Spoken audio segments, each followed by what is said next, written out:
मैं पंजाब दा किसान हाँ।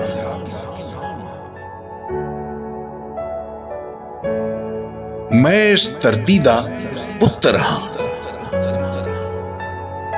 मैं सोने रंगियां कणकां दी जवानी ते पूरे कद नाल खलोते कमाद दा हानी हाँ। मैं इस मिट्टी दी खुशबू, मैं 5 दरियावां दा पानी हाँ। मैं गर्म मौसमां दी भट्ठी अंदर तपदे सूरज नूं अपनियां मोहरां उत्ते रख के वाही करदा हां। सियालां दियां ठंडियां बर्फ रातां मेरियां नाड़ां दा रत जमा देंदियां ने, पर मेरे टगे कदे नहीं खलोंदे। मेरी दातरी मेरी कई अपना काम हमेशा करदी रहिंदी है, तुहाडियां गईयां भरदी रहिंदी है। तुसी मेरा उगाया हजारां वरियां तो खा रहे हो।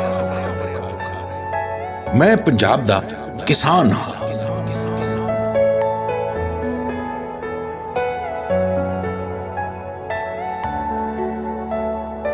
ये धरती मैनू उदों तो जानदी है जद अजे महाभारत दा युद्ध होना सी।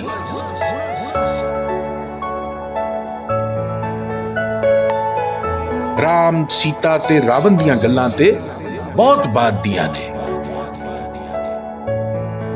मैं तां उदों भी सी जद अजे लैंदी दुनिया दी रईतल ने जन्म लेना सी।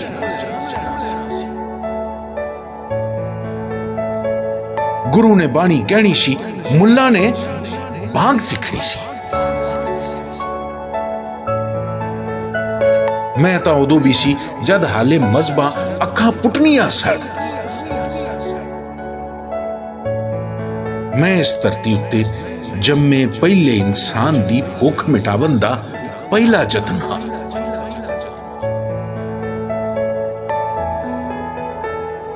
मैं पंजाब दा किसान हाँ। मैं इस धरती दा पुत्र हाँ।